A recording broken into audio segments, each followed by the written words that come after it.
আসসালামু আলাইকুম। হাজির হয়ে গেলাম তোমাদের জন্য নতুন একটি ড্রামা এক্সপ্লেনেশন নিয়ে। ড্রামাটিতে আমাদেরকে দেখানো হয়েছে ছেলেটি নিজের মৃত প্রেমিকাকে ফিরিয়ে আনার জন্য 500 বছর ধরে অপেক্ষা করে। মেয়েটি তো আবারও পুনর্জন্ম নিয়ে ফেরত চলে আসে, কিন্তু ছেলেটিকে শর্ত দেওয়া হয় যে ওই মেয়েটির কাছ থেকে ওকে দূরে থাকতে হবে। ও কখনোই মেয়েটিকে ভালোবাসতে পারবে না। তো সব বাধা পেরিয়ে কি ওরা এক হতে পারবে? তো চলো আর বেশি দেরি না করে শুরু করা যাক। এই ড্রামার শুরুতে আমরা আমাদের গল্পের নায়ক চি আর নায়িকা সেনকে দেখতে পাই। কোনো একটি দুর্ঘটনার কারণে সেন এখানে মারা গিয়েছিল। এতে চি বলে আমার আর বেঁচে থেকে কোনো লাভ নেই, তাই ও একটি ছুরি নিয়ে নিজেকেই মারতে যায়। কিন্তু তখনই সেখানে একটি মহিলা চলে আসে। মহিলার মুখটি আমাদেরকে দেখানো হয় না। ওই মহিলাটি ওকে এটা করতে নিষেধ করে আর বলে, তুমি কি সেনকে ফেরত পেতে চাও? আমি এটা করে দিতে পারি, কিন্তু তার জন্য তোমাকে আমাকে কথা দিতে হবে যখন সেন আবারও ফিরে আসবে তখন তুমি ওর কাছ থেকে দূরে থাকবে, ওকে কোনো সময় ভালোবাসতে পারবে না। আর যদি তুমি এটা করো তাহলে তোমাকে এর জন্য অনেক কঠিন শাস্তি পেতে হবে। এতে চি তখন জিজ্ঞাসা করে, এতে সেনের কোনো ক্ষতি হবে না তো? কিন্তু মহিলাটি ওকে কিছুই বলে না আর ওকে 500 বছর অপেক্ষা করতে বলে সেখান থেকে চলে যায়। চি ঠিক করে ও আবারও সেনকে বাঁচিয়ে তোলার জন্য সবকিছু করবে। দেখতে দেখতে 500 বছর কেটে যায়। মহিলাটির কথা অনুযায়ী যখনই ওই গাছে থাকা বেলগুলো বাজা বন্ধ হয়ে যাবে তখনই সেন আবারও ফেরত চলে আসবে। তাই চি প্রত্যেক দিনই ওই গাছের সামনে দাঁড়িয়ে থাকে।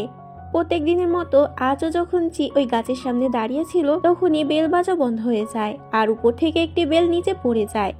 চি যখনই ওই বেলটি তুলতে যাবে তখনই একটি মেয়ে বলে ওঠে, ওটা আমার বেল, ওটা তুমি নিও না। চি যখন উপরের দিকে তাকায় তখন সেখানে হুবহু সেনের মতো দেখতে ছোট্ট একটি বাচ্চা মেয়েকে দেখতে পায়। ওই মেয়েটির বয়স 14 কিংবা 15 হবে। মেয়েটি চিকে জানায়, আমার নাম শ্যান, আমি এই গাছের উপর উঠে ফেসে গিয়েছি, তুমি কি আমাকে সাহায্য করতে পারবে নিচে নামার জন্য? আর এখানে এই সিনটি কাট হয়। এরপর 6 বছর কেটে যায়। আমাদেরকে সিলভার বেল আইল্যান্ড নামে একটি গ্রাম দেখানো হয়। সেখানে আমরা চিকেও দেখতে পাই, ও এখানেই কাজ করে। চি মূলত এই গ্রামের একজন গণ্যমান্য ব্যক্তি ছিল।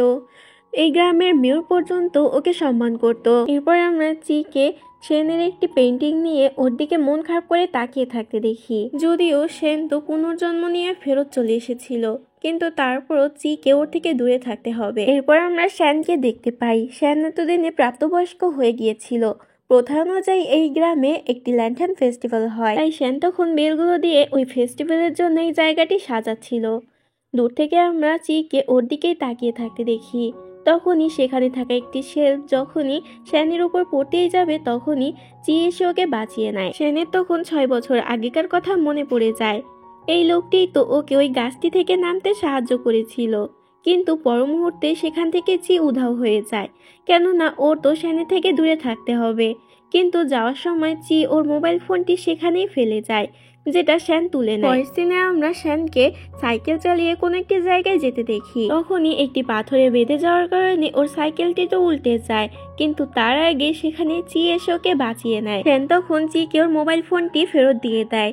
চি তাড়াতাড়ি করে সেখান থেকে যেতে চায়, কিন্তু তখনই শ্যান দেখতে পায় চি তো নিজের পিঠে অনেকটা আঘাত পেয়েছে। তাই ও চিকে সেখানেই দাঁড় করিয়ে ওর ডাক্তার বন্ধুকে ডাকতে যায়। কিন্তু যতক্ষণে ওর ডাক্তার বন্ধুকে সেখানে নিয়ে আসে ততক্ষণে চি সেখান থেকে চলে গিয়েছিল। এদিকে চি এতক্ষণে বাড়ি ফিরে আসে। ওর বন্ধু গু ওর আঘাত দেখে ওই আঘাতের উপরে গরম পানি দিয়ে সেক দিয়ে দেয়। চি তখন গুকে জানায় ও যতই যাচ্ছে সেনের থেকে দূরে যাওয়ার জন্য ততই যেন সেনের আরো কাছে চলে যাচ্ছে। এতে গু বলে, এরকম চলতে থাকলে তো হবে না, আর বলে আজকে গ্রামের ল্যান্টার্ন ফেস্টিভ্যাল আছে, কিন্তু আমার মনে হয় আমাদের সেখানে যাওয়া উচিত হবে না, কেননা সেখানে শ্যানও উপস্থিত থাকবে। কিন্তু চি বলে, আগের জন্মে আমি শ্যানকে কথা দিয়েছিলাম যে এই গ্রামের প্রত্যেকটি ল্যান্টার্ন ফেস্টিভ্যালে আমি ওর সাথে থাকবো, তাই আমাকে সেখানেই যেতেই হবে। পরের দিন আমাদেরকে গ্রামের ওই ল্যান্টার্ন ফেস্টিভ্যাল দেখানো হয়, যেখানে আমরা শ্যানকে গাছের উপরে বেল বাঁধতে দেখি। তখনই সেখানে চি চলে আসে। চিকে দেখে শ্যান ওর দিকে এগোতে থাকে। চিও তখন শ্যানের দিকে এগোতে থাকে। আমাদেরকে দেখানো হয় আগের জন্ম ঠিক এভাবেই ওরা দুজন একে অপরের দিকে হেঁটে এসেছিল। ওরা মন্ত্রমুগ্ধের মতো একে অপরের দিকে তাকিয়ে থাকে। চি তখন শ্যানের ভিতরে আগের জন্মের শ্যানকে দেখতে পায়। এটা দেখে ওর চোখে পানি চলে আসে। এরপর শ্যান এখানে চিয়ের সঙ্গে পরিচিত হতে চায়, কিন্তু চি তখন ওকে পাত্তা না দিয়ে সেখান থেকে চলে যায়। পরের দিন দেখতে পাই শ্যানের বন্ধু চিকে জোর করে একটি জায়গায় নিয়ে আসে মিথ্যা কথা বলে যে শ্যান নাকি অসুস্থ হয়ে পড়েছে। কিন্তু চি দেখতে পায় শ্যান তো একদম ঠিকই আছে। আসলে শ্যান ওর বন্ধুকে এই মিথ্যা কথাটি শিখিয়ে দিয়েছিল যাতে ও চিকে এখানে নিয়ে আসতে পারে। কিন্তু চি তো এবার ওর এই মিথ্যা কথার জন্য অনেক বেশি রেগে যায় আর ওকে অনেকটা বকাও দেয়। শ্যান তখন নিজের ভুলটি বুঝতে পারে আর একটি ফুল দিয়ে চিয়ের কাছে ক্ষমা চায় আর ওই ফুলটি চিকে নিতে বলে। কিন্তু চি তো ওর কাছ থেকে ওই ফুলটি নিতে চায় না। শ্যান বলে, তুমি ফুলটি নিও না, কিন্তু এর গন্ধটা তো একবার শোকো। এতে চি না চাইতো ওই গন্ধটি শোকে, যেটি অনেকটা সুন্দর ছিল। চি তখন শ্যানকে বলে এরকম ভুল যেন আর কখনো না হয়। এটা বলে চি ওর কাছ থেকে ওই ফুলটি নিয়ে সেখান থেকে চলে যায়। তখন আমাদেরকে সুন্দর একটি ফুলের বাগান দেখানো হয়। মূলত এই ফুলের বাগানটি আসলে শ্যানেরই ছিল। শ্যান এই গ্রামে একটি ফ্লাওয়ার শপ চালাতো। পরের দিন আমরা চিকে দেখতে পাই যে একটি বেল পরিষ্কার করছিল। মূলত এই বেলটি ছিল আগের জন্মে শ্যানের। বেলটি পরিষ্কার করতে গিয়ে চিয়ের হাতে তখন গরম ছ্যাঁকা লাগে। তখনই সেখানে শ্যান চলে আসে। শ্যান ওর হাতটি নিয়ে ফু দিতে থাকে আর বলতে থাকে একটু সাবধানে চলাফেরা করতে। চি শ্যানকে জিজ্ঞাসা করে, তুমি এখানে কেন এসেছো? শ্যান বলে, আমি তোমার জন্য এখানে ফুল নিয়ে এসেছি আর একটা কথা জানাতে এসেছি। এটা বলে শ্যান তখন সরাসরি ওকে বলে দেয় যে আমি তোমাকে পছন্দ করি। এটা শুনে চি তো কিছুক্ষণের জন্য স্তব্ধ হয়ে যায়, কিন্তু ও কোনো উত্তর দেয় না, যেটাতে শ্যান কষ্ট পেয়ে সেখান থেকে চলে যায়। শ্যানের তো অনেক বেশি মন খারাপ ছিল, যেটা দেখে ওর বন্ধু ওকে সান্ত্বনা দেওয়ার চেষ্টা করে। কিন্তু শ্যান বলে, তুমি আমাকে সান্ত্বনা দিও না, এতে আমার আরো বেশি কষ্ট হচ্ছে। কিন্তু পরক্ষণে শ্যান কান্না করে দেয় আর চিয়ের কথা মনে করতে থাকে। এরপর ওই রাতের বেলায় শ্যান সেখানে থাকা একটি লেকের পাড়ে চলে যায়। আসলে ওর যখনই মন খারাপ হতো তখনই ওই লেকের পাড়ে চলে আসতো। দূর থেকে চি ওকে দেখছিল আর বলছিল যে ও এখনো বদলায়নি, ঠিক আগের মতোই রয়ে গিয়েছে। আগেও যখন ওর মন খারাপ হতো তখনও ওই লেকের পাশেই চলে আসতো। পরের দিন আমরা শ্যানকে নদীর পাড়ে যেতে দেখি। আসলে কোনো একটি কারণের জন্য ওকে গ্রাম ছেড়ে চলে যেতে হবে আর এই গ্রাম থেকে বের হওয়ার জন্য নদী পার হতে হয়। তখনই সেখানে থাকা একটি মেয়ে যে কিনা শহর থেকে এসেছিল তার ব্যাগ নিয়ে একটি চোর পালিয়ে যায়, যেটা দেখে শ্যান তো ওই চোরটি পিছু করতে থাকে। কিছু দূর চলে আসতে ওই চোরটি একটি ছুরি বের করে শ্যানকে মারার জন্য। কিন্তু তখনই সেখানে চি চলে আসে। চিকে দেখে ওই চোরটি ব্যাগ ছেড়ে সেখান থেকে পালিয়ে যায়। চি শ্যানকে বলে, শেষ নৌকাটাও চলে গিয়েছে, তাই তুমি আর এখান থেকে যেতে পারবে না, তাই ভালো হবে এখন তুমি বাসায় চলে যাও। এরপর শ্যান ব্যাগটি নিয়ে ওই মেয়েটিকে ফেরত দিয়ে দেয়। মেয়েটি এতে খুশি হয়ে ওকে টাকা দিতে চায়, কিন্তু শ্যান টাকা নিতে নিষেধ করে দেয়। পরের দিন আমরা রাতের বেলা দেখতে পাই শ্যান চির সঙ্গে দেখা করতে আসে। চি এখানে জিজ্ঞাসা করে, তুমি এখানে কেন এসেছো? এতে শ্যান তখন ওকে আবারও ওর ভালোবাসা প্রকাশ করে আর বলে ও সত্যি ওকে ভালোবেসে ফেলেছে। এটা শুনে চি কিছুক্ষণ চুপচাপ থাকে আর ওকে জিজ্ঞাসা করে, তুমি কি সত্যি আমাকে ভালোবেসে ফেলেছো? শ্যান তখন বলে, হ্যাঁ সত্যি। এতে চি তখন শ্যানকে নিয়ে ঘরের ভিতরে চলে যায় আর নিজের জামা কাপড় খুলতে থাকে। শ্যান তো অন্য কিছুই ভেবে নেয় আর লজ্জা পেতে থাকে। তখনই শ্যান হঠাৎ করে খেয়াল করে যে চিয়ের পিঠে আগের দিন যে আঘাতটা লেগেছিল সেই আঘাতের চিহ্ন মাত্রও নেই। এটা দেখেও অবাক হয়ে যায়। শ্যান ওকে অবাক হতে নিষেধ করে আর বলে যে ও কোনো মানুষ নয়, বরং একজন মনস্টার, যে কিনা এই গ্রামে প্রায় 1000 বছর ধরেই বেঁচে আছে। কিন্তু এগুলো তো শ্যানের কিছুতেই বিশ্বাস হয় না। কিন্তু চি তখন একটি ছুরি নিয়ে নিজের হাতটি কেটে ফেলে আর সাথে সাথে ওই আঘাতের জায়গাটি ঠিক হয়ে যায়। এতে শ্যান বিশ্বাস করতে বাধ্য হয় যে চি সত্যি কথা বলছে। পরের দিন আমরা দেখতে পাই যে চি ঠিক করে এই গ্রাম ছেড়েও কালকেই চলে যাবে আর সাথে সাথে এই খবরটি পুরো গ্রামে ছড়িয়ে পড়ে। শ্যান শেষবারের মতো চির সঙ্গে দেখা করতে আসে, কিন্তু চি তো দরজা খোলে না, তাই শ্যান সেখানেই বসে থাকে। আর তখন বাইরে অনেকটা ঠান্ডাও ছিল। শ্যান তখন দেখতে পায় যে চি তো এখানে ওকে নেওয়ার জন্য চলে এসেছে, কিন্তু পরক্ষণেও দেখে যে এটা তো শুধুমাত্র স্বপ্ন ছিল। এটা বুঝতে পেরে শ্যানের অনেকটা কষ্ট লাগে আর ও কান্না করতে করতে সেখানেই ঘুমিয়ে যায়।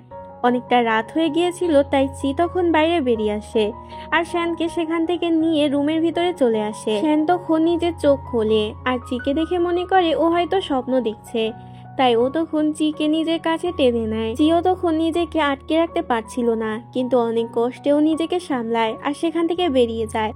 পরের দিন সকালবেলা শ্যানের ঘুম ভাঙে এবং ওর কালকে রাতে সকল কথাই মনে পড়ে যায়। এদিকে আমরা শহর থেকে আসা ওই মেয়েটিকে দেখতে পাই। মেয়েটির নাম ছিল শিন। এখান থেকে আমরা এটাও জানতে পারি যে ওই মেয়েটি আসলে শ্যানের ডাক্তার বন্ধু লুয়ের গার্লফ্রেন্ড ছিল। এদিকে চি ওই গ্রাম ছেড়ে চলে যেতেই যাবে, তখনই সেখানে শ্যান চলে আসে। শ্যান ওকে আটকানোর জন্যই মূলত এখানে এসেছিল। শ্যান ওকে কালকে রাতের ব্যাপারে জিজ্ঞাসা করে, কিন্তু চি তো এই সকল কিছুই অস্বীকার করে আর সেখান থেকে যেতে চায়। এতে তখন শ্যান ওকে শেষবারের মতো বলে যে আমি সত্যি তোমাকে ভালোবাসি, তাই তুমি আমাকে ছেড়ে এখান থেকে যেও না। কিন্তু চি তো চুপচাপ থাকে আর কিছুই বলে না, যেটা দেখে শ্যান তো এবার অনেকটা কষ্ট পায় আর বলে ঠিক আছে তোমার যা ইচ্ছা তুমি তাই করো। এটা বলে শ্যান যখনই চলে যেতে যাবে তখনই চি ওর হাত ধরে ফেলে আর বলে আমাকে এ ব্যাপারে ভাবতে কিছু সময় দিতে হবে। এতে শ্যান তো অনেক বেশি খুশি হয়ে যায় আর বলে তার মানে তুমি এই গ্রাম ছেড়ে যাচ্ছ না। চি এতে কিছুই বলে না আর সেখান থেকে চলে যায়। পরের দিনে রাতের বেলা আমরা শ্যানকে চিয়ের বাড়িতে যেতে দেখি। শ্যান তো তখন পুরো ভিজা অবস্থায় ছিল, আসলে বাইরে অনেকটা বৃষ্টি হচ্ছিল।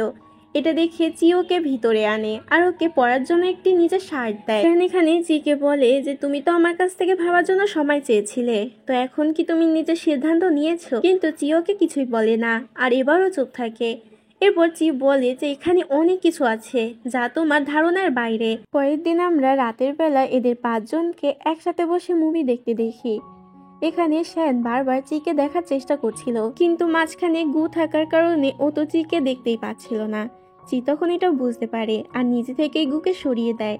এরপর ওরা 3 জন সেখান থেকে কোনো একটি কাজের জন্য চলে যায় আর চি আর শ্যান গিয়ে ওই প্রজেক্টরটি ঠিক করতে থাকে। তখনই ওরা দুজন একে অপরের দিকে তাকায় আর ওদের মধ্যে আই কন্ট্যাক্ট হয়ে যায়। চি তখন নিজেকে আর আটকে রাখতে পারে না আর শ্যানকে নিজের ভালোবাসার কথা বলে দেয়। চি তখন শ্যানকে কিস করতে যায়, কিন্তু তখনই সেখানে থাকা প্রজেক্টরটি পড়ে যায়, যার কারণে চি তো অনেকটা ভয় পেয়ে যায় আর ভাবে হয়তো এখানে কেউ চলে এসেছে, তাই ওদের মধ্যে আর কোনো কিছু হয় না। এরপর চি শ্যানকে ওর বাড়িতে পৌঁছে দেয়। শ্যানের তো এখনো বিশ্বাস হচ্ছিল না যে ওরা এখন থেকে গার্লফ্রেন্ড বয়ফ্রেন্ড। এতে তখন চি ওকে বিশ্বাস দেয় আর বলে আমরা সত্যি এখন থেকে গার্লফ্রেন্ড বয়ফ্রেন্ড। চি তখন সেখান থেকে চলে যেতে যায়, কিন্তু শ্যান ওকে থামায় আর বলে কালকে কিন্তু আমরা ডেটে যাব, তাই তুমি ভালো করে তৈরি হয়ে এসো। পরের দিন সকালবেলা চি নিজে 2টি জামা নিয়ে এসে গুকে দেখায় আর বলে কোনটা পরলে আমাকে বেশি ভালো লাগবে, কিন্তু গু বলে এই 2টার মধ্যে একটি জামাও সুন্দর নয়। এতে তখন চি ওর কাছে যতগুলো জামা ছিল ততগুলো এক এক করে পরে আসে, কিন্তু গু সবকটাই না বলে দেয় আর বলে তোমার সবকটা জামাই একদম আনস্টাইলিশ। এটা নিয়ে গু চি এর উপরে মজা উড়াতে থাকে, যেটাতে চি তো অনেক রেগে যায় আর বলে শিগগিরই যে দোকান থেকে আমার জন্য ভালো ভালো কিছু জামা কিনে আনো। পরের দিন আমরা দেখতে পাই শ্যান তো চি এর জন্য অপেক্ষা করছিল। তখনই পিছন থেকে চি এসে ওর চোখ দুটো বেঁধে ফেলে আর ওকে একটি জায়গায় নিয়ে এসে চোখ খুলে দেয়। আসলে জায়গাটি নিজে থেকেই চি ওর জন্য ডেকোরেট করেছিল অনেক সুন্দরভাবে। এরপর ওরা দুজন একসাথে বসে সেখানে তারা খসে যাওয়া দেখতে থাকে। শ্যান তখন জানায় এই শুটিং স্টারটি 500 বছরে একবারই দেখতে পাওয়া যায়। কথায় আছে যদি কোনো কাপল এই শুটিং স্টার চলাকালীন কিস করে তাহলে ওরা কখনোই একে অপরের থেকে আলাদা হবে না।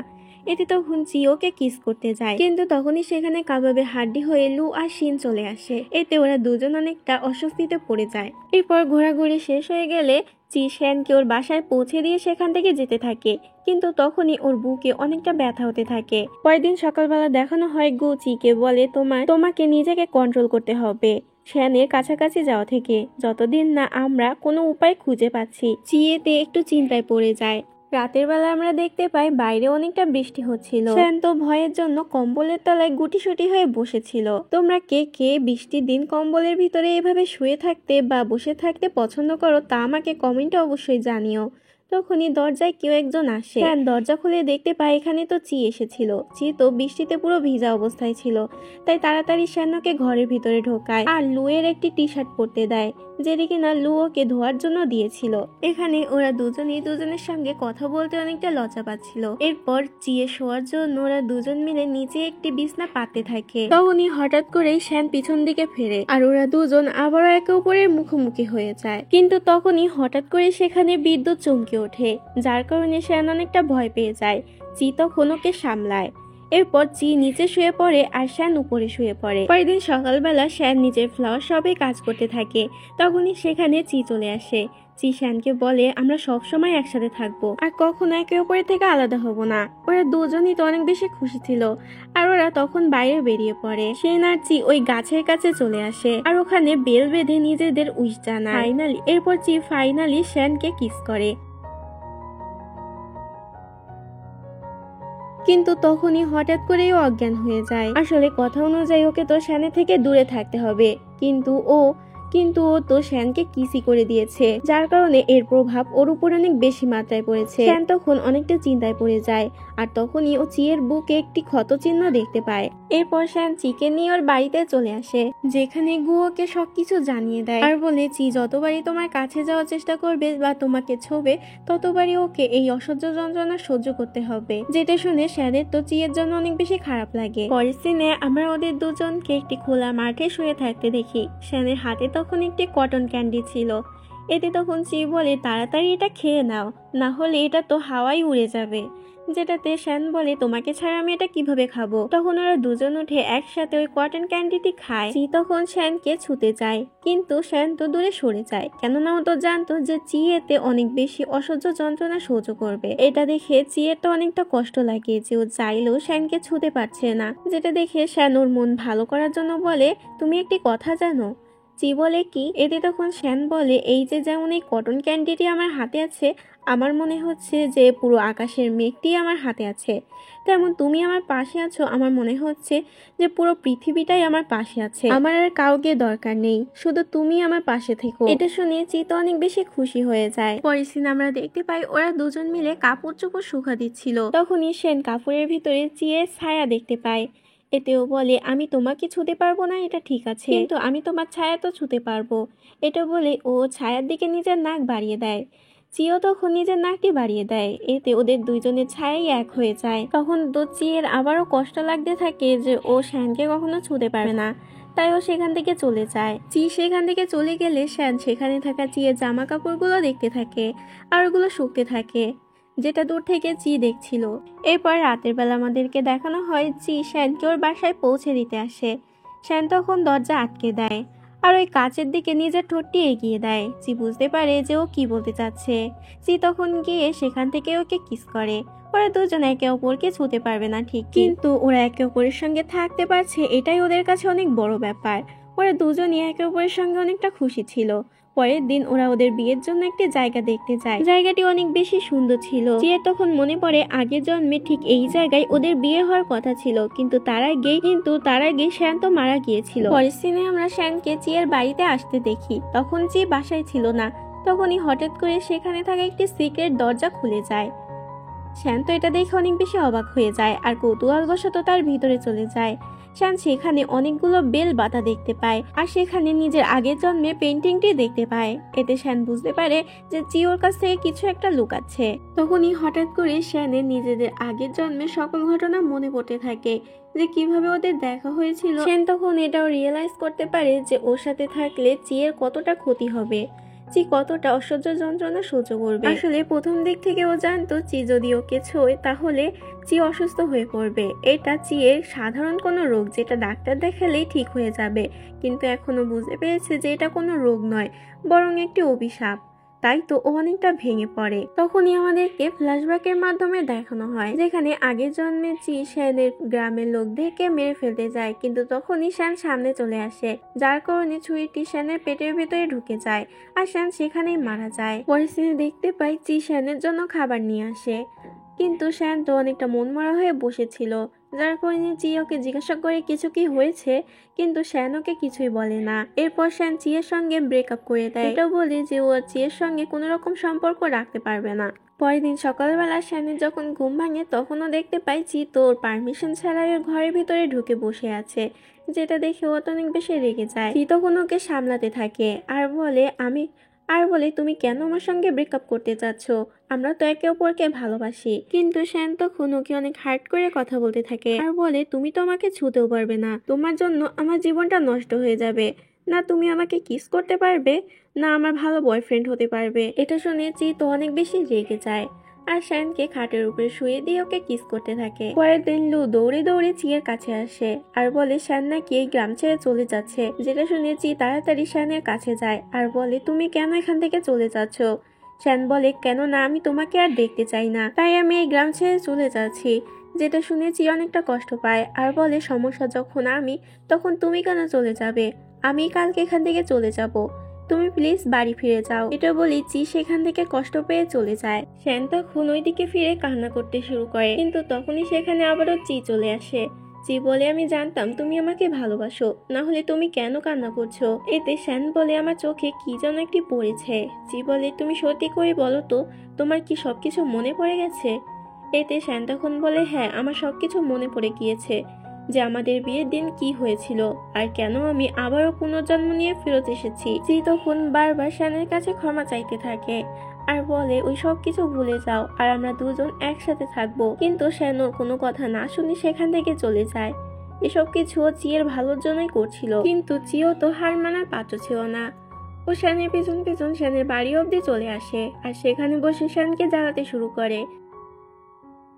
ও যে কোনো বাহানা নিয়ে শ্যানের কাছাকাছি যাওয়ার চেষ্টা করছিল, কিন্তু শ্যান তো এটা বুঝতে পারে আর ওকে পাত্তা না দিয়ে সেখান থেকে চলে আসে। পরের দিন সকালবেলা যখন চি বাইরে আসে তখন ও একটি ফুলের তোড়া আর সাথে একটি চিটকুট পায়, যেটা শ্যান লিখেছিল। শ্যান ওখানে লিখেছিল, আমাকে ক্ষমা করে দাও, আমি ভুল করে ফেলেছি, আমি আবারও তোমাকে ফেরত পেতে চাই, আমি সত্যি তোমাকে অনেক বেশি ভালোবেসে ফেলেছি, তাই তোমার থেকে আমি দূরে থাকতে পারবো না। শ্যান চিকে একটি জায়গায় দেখা করতে বলে। চি তখন সেখানে চলে যায়, যেখানে শ্যান হাসি মুখে একটি ফুলের তোড়া নেওয়ার জন্য অপেক্ষা করছিল। এখানে ওদের মধ্যে সবকিছু ঠিক হয়ে যায়, কিন্তু পরে গিয়ে চি একটি লোকের কাছ থেকে জানতে পারে যে শ্যান নাকি তার কাছ থেকে একটি রূপার ছুরি বানিয়ে নিয়েছে, যেটা শুনে চি তো অনেক বেশি অবাক হয়ে যায় আর অনেকটা ভেঙেও পড়ে। তখন আমাদেরকে ফ্ল্যাশব্যাকে দেখানো হয় যেখানে ওই মহিলাটি চিকে বলেছিল যে এই অভিশাপ থেকে মুক্তি পাওয়ার শুধুমাত্র একটি উপায় আছে, একটি রূপার ছুরি দিয়ে চিয়ের বুকে যে ক্ষত চিহ্ন আছে সেখান থেকে একটি বোন গার্ডেন নেল বের করে নিতে হবে। কিন্তু এই অভিশাপ শেষ হওয়ার সাথে সাথে শ্যানও পুরো পৃথিবী থেকে নিঃশেষ হয়ে যাবে আর কখনো ওকে ফিরিয়ে আনা যাবে না। পরের সিন আমরা দেখতে পাই চি শ্যানকে নিয়ে গাড়ি চালিয়ে কোথাও যেন যাচ্ছিল। চি এখন ঠিক করে নিয়েছিল, যাই হয়ে যাক না কেন ও সবসময় শ্যানের সাথে থাকবে, ওদের জীবনের প্রতিটা মুহূর্ত স্মরণীয় করে রাখবে। দেখতে দেখতে ওদের বিয়ের দিন চলে আসে, ওরা দুজনেই গাড়িতে করে বিয়ে করতে আসে। এরপর ওদের বিয়ের অনুষ্ঠান শুরু হয়ে যায়, যেখানে ওরা একে অপরের হাতে থাকা বেলগুলো একে অপরের সঙ্গে বেঁধে ফেলে। কিন্তু কিস করার সময় ওরা একে অপরকে কিস করে না, কেননা চি যদি শ্যানকে কিস করে তাহলে তো আবার অসুস্থ হয়ে পড়বে। এরপর ওদের বিয়ের অনুষ্ঠান শেষ হয়ে যায়, সব মেহমানরা এতক্ষণে চলে গিয়েছিল। তখন চি শ্যানকে জড়িয়ে ধরতে যায়। শ্যান এতে মানা করতেই যাবে, কিন্তু চি ওর কোনো কথা শোনে না আর ওকে জড়িয়ে ধরে। এতে শ্যান ওকে আর মানা করতে পারে না, কেননা আজকে তো ওদের জীবনে একটি স্পেশাল ডে ছিল। কিন্তু পরের দিনই গ্রামের একটি লোক এসে ওদেরকে জানায় যে ওদের সকল ফসল নষ্ট হয়ে গেছে। এতে ওরা সেখানে যায় আর দেখতে পায় সব ফসলই তো প্রায় নষ্ট হয়ে গিয়েছে। ওদের বিয়ের পরের দিনই এরকমটা হওয়া স্বাভাবিক ছিল না, তাই ওরা দুজনেই বুঝতে পারে হয়তো এটা ওদের অভিশাপের কারণেই হয়েছে। তাই ওরা দুজনেই সিদ্ধান্ত নেয় এর উপায় জানতে ওরা ওই মহিলার কাছে যাবে। এরপর ওরা ওই মহিলার কাছে যায় আর জিজ্ঞাসা করে এই অভিশাপ খণ্ডানোর উপায় কি। কিন্তু মহিলাটি বলে, তোমরা দুজনেই নিয়ম ভঙ্গ করেছো আর একে অপরকে বিয়ে করেছো, এই শাস্তি তো তোমাদেরকে ভোগ করতেই হবে। এই অভিশাপ খণ্ডানোর কোনো রকম উপায় নেই, তাই নিজেদের চোখের সামনে নিজেদের গ্রামকে শেষ হয়ে যেতে দেখো, এটাই তোমাদের আসল শাস্তি। এটা শুনে শ্যান তো অনেক বেশি ভেঙে পড়ে, কেননা ওর গ্রামকে অনেক বেশি ভালোবাসতো। আগে জন্মে এই গ্রামকে বাঁচাতে গিয়েই তো ও চিয়ের হাতে মৃত্যুবরণ করেছিল। চি তখন শ্যানকে সামলানোর চেষ্টা করে, কিন্তু শ্যান সেখান থেকে দৌড়ে চলে যায়। তখন চিয়ের শরীর অনেকটা খারাপ হতে থাকে। মহিলাটি চিকে বলে, এ থেকে বাঁচার একটি উপায় আছে, আমি তোমাকে আগেই বলেছিলাম, যদি তুমি রূপার একটি ছুরি দিয়ে নিজের বুকে থাকা বোন গার্ডেন নীলটি উঠিয়ে নাও তাহলে এই অভিশাপ কেটে যাবে আর পুরো গ্রাম এই অভিশাপের থেকে মুক্তি হয়ে যাবে। কিন্তু ঠিক এর 7 দিন পরই শ্যান মারা যাবে আর এই পৃথিবী থেকে পুরোপুরি নিঃশেষ হয়ে যাবে। এটা বলে মহিলাটি সেখান থেকে চলে যায়। চি তখন কিছু একটি ভাবতে থাকে। এদিকে আমরা দেখতে পাই শ্যান তো বিভিন্ন বই ঘাটাঘাটি করছিল উপায় খোঁজার জন্য। তখনই সেখানে চি চলে আসে। চি বলে, এর একটি উপায় আছে, তুমি তো সেটা জানোই, কিন্তু এই উপায় অবলম্বন করলে তোমার হাতে আর মাত্র 7 দিনই থাকবে। এটি তখন শ্যান বলে, তোমার কি মনে হয় আমি মৃত্যুকে ভয় পাই? চি বলে, না, কিন্তু 7 দিন অনেক কম সময়, আমি চাই না তুমি এত তাড়াতাড়ি আমাকে ছেড়ে চলে যাও। এতে তখন শ্যান বলে, কতদিন সেটা ম্যাটার করে না, আমি যে এই কয়দিন তোমার সাথেই থাকবো এটাই অনেক বড় কথা। এরপর রাতের বেলা আমরা ওই মহিলাটির কাছে ওদেরকে যেতে দেখি। ওই মহিলাটি সেখানে এসে রূপোর ছুরি দিয়ে চিয়ের বুক থেকে ওই নীলটি বের করে ফেলে। পরের দিন সকালবেলা আমরা ওদের দুজনকে একসাথে দেখতে পাই। ওরা ঘুম থেকে উঠে একসাথে বসে স্নোফল দেখতে থাকে আর তার সাথে কিছু রোমান্টিক টাইমও স্পেন্ড করে। এভাবে কয়েকদিন পার হয়ে যায়। ওরা দুজন একে অপরের সঙ্গে ভালোই সময় কাটাতে থাকে, কিন্তু অবশেষে 7 নম্বর দিনটি চলেই আসে, যেখানে ওরা দুজন একসাথে দোল খাচ্ছিল। সেন তখন চিয়ের কাঁধে মাথা রেখে সেখানেই মরে যায়। সিন এখানেই কাট হয়। আমাদেরকে দেখানো হয় যে একটি বেল বিক্রেতা মহিলা 2জন ছেলে মেয়েকে এই গল্পটি শোনাচ্ছিল, কিন্তু ওরা তো এটা বিশ্বাস করে না। ওরা ভাবে হয়তো মহিলাটি এই বেল বিক্রি করার জন্য মিথ্যা কথা বলছে, কিন্তু মহিলাটি বলে তোমরা এই বেল কেনো বা না কেনো, সত্যি কখনো বদলানো যাবে না। এরপর আমরা ব্যাকগ্রাউন্ড থেকে শ্যানের আওয়াজ শুনতে পাই। শ্যান চিকে বলে, চি তাড়াতাড়ি উঠে পড়ো, অনেক সকাল হয়ে গিয়েছে। কিন্তু চি বলে, আমাকে আর 5টা মিনিট সময় দাও, আমি আর 5 মিনিট পরে উঠে যাব। আর এখানে এই ড্রামাটি শেষ হয়ে যায়। তোমাদের এখন কমেন্টে কি বলার আছে বলে ফেলো, আমিও তৈরি আছি, কারণ এই ড্রামার এন্ডিংটি আমার একদমই ভালো লাগেনি। আসলে দোষটা আমারই, আমি প্রথম দিক থেকে দেখে এই ড্রামাটা এক্সপ্লেন করা শুরু করেছিলাম, কিন্তু পরে জানতাম না যে এভাবে স্যাড এন্ডিং হয়ে যাবে। যাই হোক, পরের বার থেকে তোমাদের জন্য ড্রামা দেখে শুনে নিয়ে আসবো যে এটা হ্যাপি এন্ডিং নাকি স্যাড এন্ডিং। আজকে এখানে বিদায় নিচ্ছি, আল্লাহ হাফেজ।